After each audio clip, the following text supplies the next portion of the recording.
first, because we got to get underneath this to the power steering pump to release the line so that I could finish dropping the rack on this side. Pretty close, but you know, this is just how they're built. It's one thing after another. I need to get to that, but to get to that, I got to loosen this so that I can loosen this. And of course, this line's in the way of the bolt that's holding on the AC compressor underneath. So you got to blindly take these bolts off underneath so that you could get to the bolt holding on the AC compressor.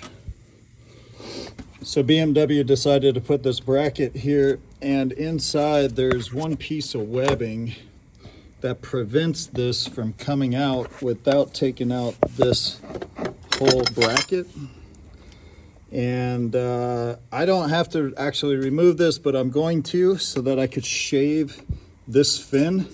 That way, if I ever do have to replace the alternator in the future, I don't have to take the AC compressor out to change the alternator.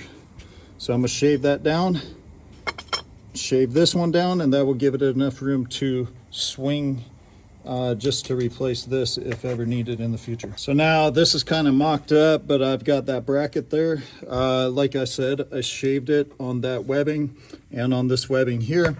So let's imagine this alternator's bolted down. I'm on my last two bolts, and I want to get it out of here just to replace the alternator alone. So what I'm going to do is finish taking these bolts out. These are my last two bolts, let's say, and boom. Then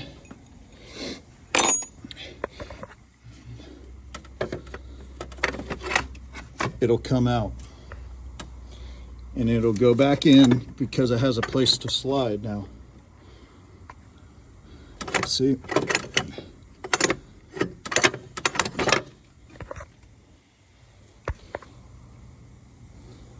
But now there'll be 3E, what is this, 12? E14s, external torque 14s, and the first one's gonna be in here. Don't take off these ones because that bracket will come with it. From the top, it's right back here. And then you've got two more, which are gonna be here and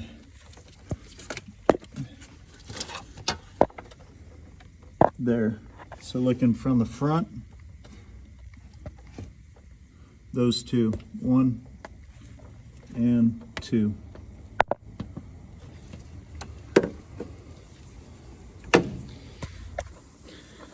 All right, so I was chasing this line on how to disconnect it because of the way that it is on this subframe. So the only way that I've seen to do it, and honestly, I'm not even sure if it's 100% the correct way, but it's how I did it. I know that the power steering for the active dynamic stability control all shares the same reservoir.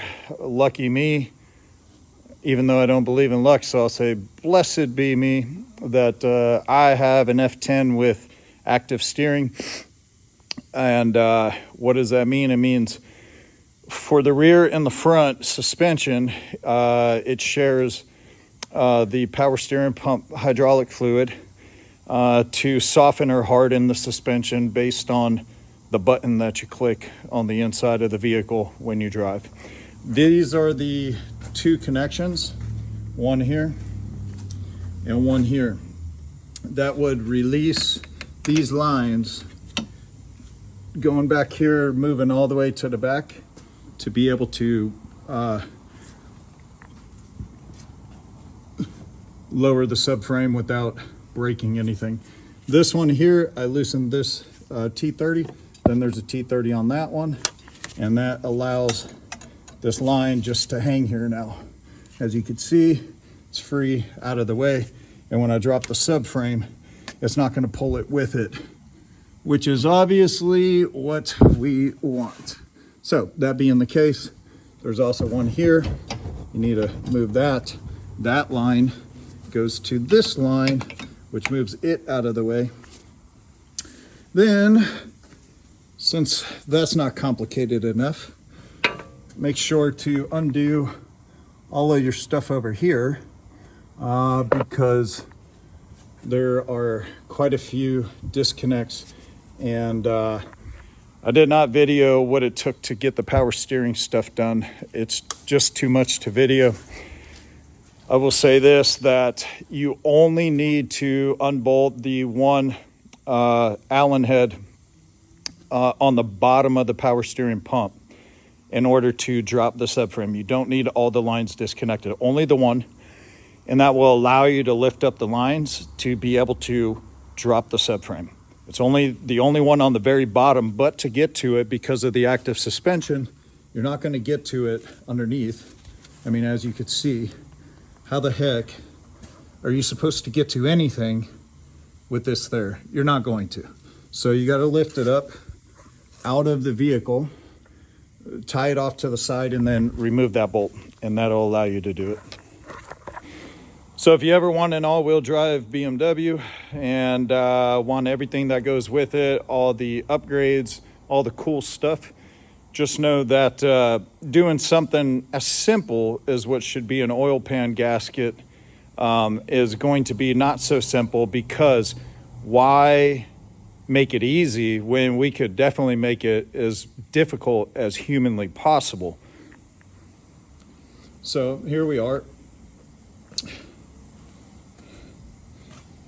Subframe is out after a couple bolts, and now I've got access to the oil pan. So yeah,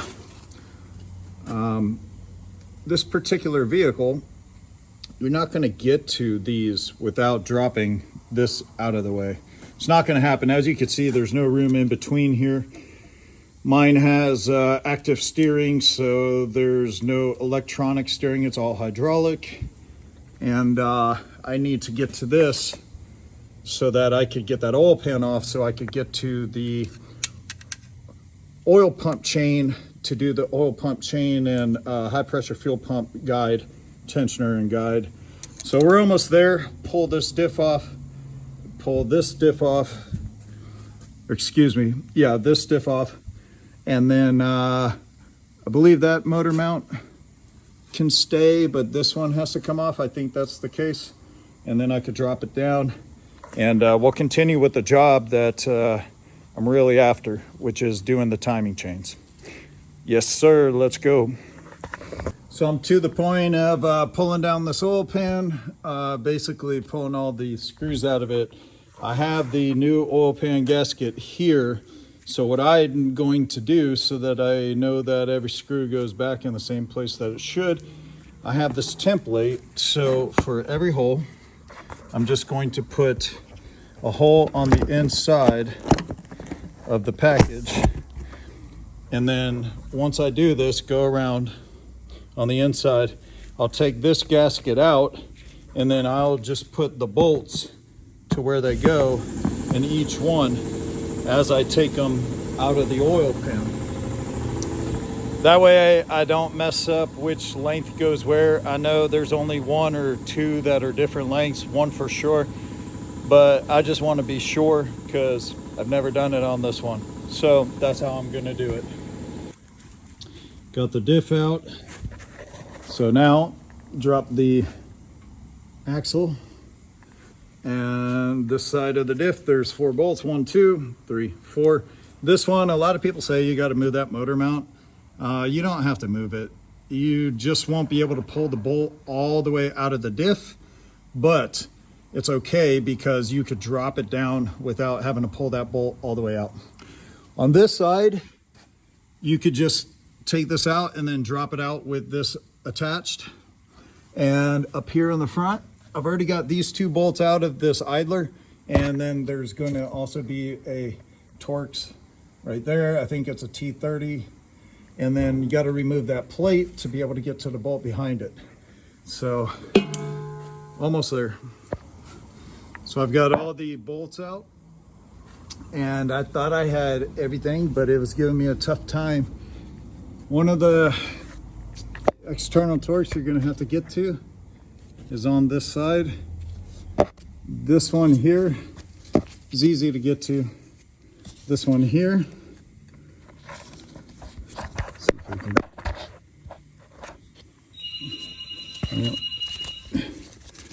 Really can't even see it right here. There it is. And that's the one you need to get. So, I mean, you really can't even see it because it's just so hard to get to. So here we are to the chain, and this is what I'm replacing. So when I drop this oil pan, the oil sprocket stay is actually just fell out. So that's not real encouraging, I could tell you that. That's not good at all. But it doesn't really matter. I mean, you know, this is why I'm taking this apart. Somewhere in there is one of the guides that broke on me, and I just don't see it quite yet. It is in there, but we'll find it. So this is what I'm replacing, this whole guide unit. So all this will come out and the new stuff will go back in with new sprockets and finish the job to have the overdrive sprocket so we could run more boost on E85. This is the old sprocket off of the crank hub, and this is the new one. And one of the things that you'll notice is that it has a diamond grit on both sides. So that's what's called a friction disc. The old one doesn't have one, the new one does. I'm actually happy about that because BMW holds together this crankshaft sprocket and the timing by friction alone. There are companies that make a pinned hub or there's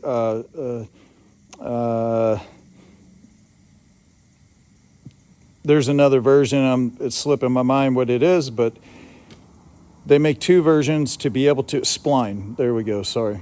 Spline version hub. I'm not doing that. That's a lot of work. I'm not running that much horsepower. And on an N55, I know for a fact, this is not a common problem, so we're not doing that. This friction disc is encouraging though. It'd be definitely an upgrade from that as far as being able to clamp together force. So to get the oil pump sprocket off, they tell you you need a special tool. Here is my special tool. It is a Phillips head screwdriver, and there is a port right up here that this goes into. So you see that hole there? That is the holding service port for the holding this gear. I put this in there. It is solid. I can now loosen this so I could get my guide out. So one of the bolts that are on this cartridge for this oil pump sprocket chain guide is this one right here, and they give you an access hole right there. There's no way really to get that size through that hole, so you could use what I'm using. It's an 8 mil, but it's a spline ratchet. So it actually fits on there very easily, and there's nothing wrong with it. Perfectly will do what needs to be done. So it's loose, so that's all it takes. I'll take it out. So this here is why I'm replacing this. If you look at it, it is broke. The guide rails on these sides are fine. I mean, that's not the issue, but this is. So it's supposed to look like this, but this is how it ended up. So we'll go to that.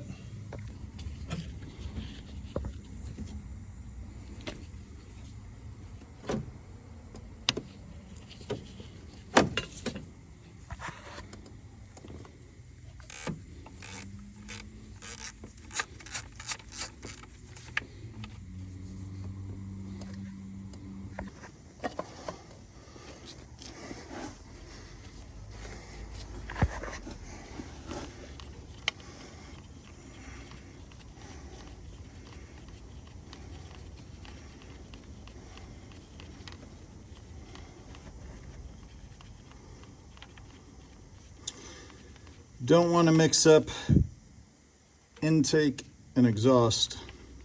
They got marks on them anyway, but just for safe measures, know that they cannot be interchanged.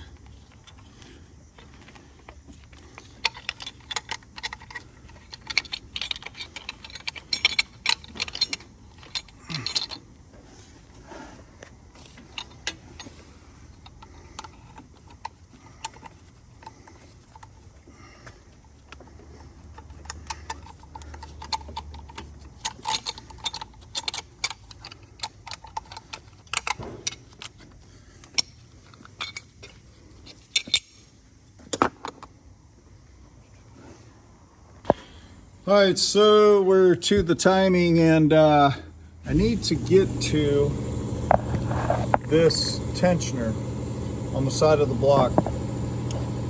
Right there, that hex nut. Well, you know, of course, you can't just get to it. That would be, I mean, why would you just make it to where you could get to that bolt? Because to get to that bolt, you first should have to take off your charge pipe, and then that will allow you to get to your inlet pipe right there so that you could actually get to that bolt. So you need to get to this 10 millimeter nut, which holds on this charge pipe, and it is right there. So once you take that pipe off and then take this one off by this nut here, then that will give you the access to that tensioner. Yeah.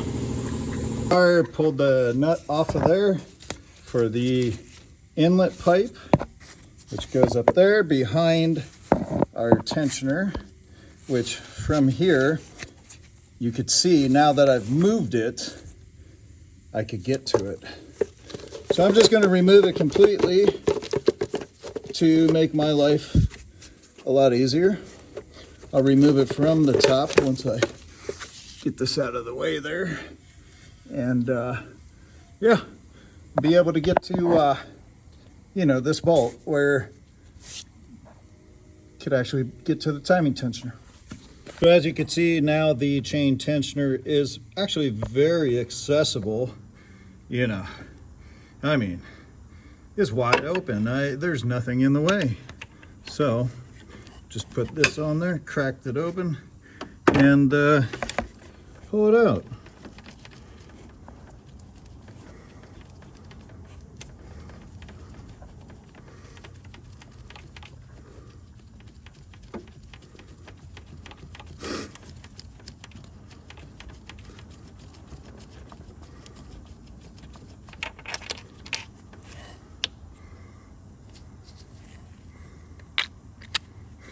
Well, that one actually still works very well.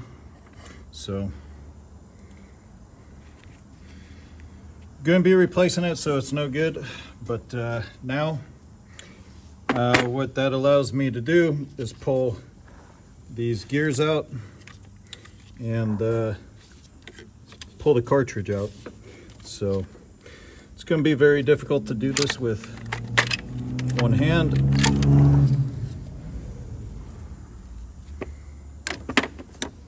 There's one. There'll be two.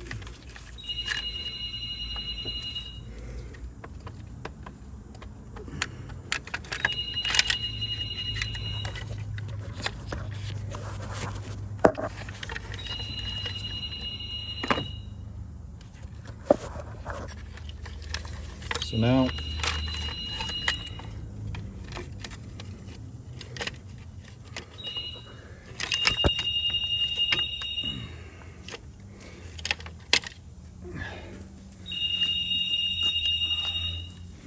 So here we are to that far. Okay, so this is the Beamer House underdrive sprocket. Now they do sell tools. This one is one that I've made, and basically how it works is that it will go into the holes on the sprocket, and when it comes up to here to loosen, it's gonna get on here. I will put a bolt in there, and then when I'm going to tighten, be pretty easy. Just set it right there and it'll tighten up just fine. What is this from? This is from a angle grinder, the tool that allows you to hold the angle grinder disc, and I just bent it into shape, and that's it. So here we are. Here is the module assembled. Obviously I don't have this one up top. I've already tightened it down onto the high pressure fuel pump / vacuum pump. The reason for that is because I do not want anything to snap or tension on this tensioner this time, being that it's brand new. I've got my friction disc for the crank hub drive. This is a new sprocket for the oil pump, and then this will obviously go up to there. 1, 2, 3 mounting holes, and that will complete what I was originally doing in the first place. This is what it looks like underneath, and this will go up in there. That'll be for the hub, and then up there will be the sprocket for that. There's your oil pump, and that'll go straight up like that. Okay, module is in, and got the oil pump bolt on. These are started. The one in the center is about to go in, and then of course the one up top is already torqued, and this time we have tension on it without the guide being broke, and everything looks really good to this point. I've temporarily got the crank hub in there just to hold the module in place, hold everything in place. So from that, everything looks good. Finished tightening everything up.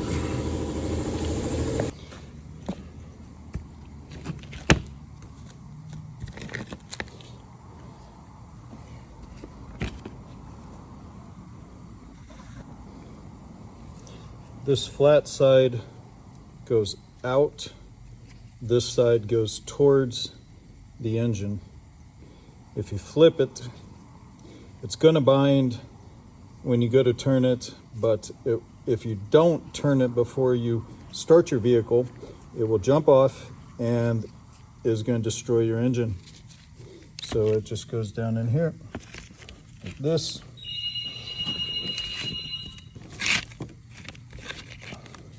And this bracket will fit into the cartridge there once this is installed, and we have our bearing shafts inserted, torqued down into the engine. So to go there next.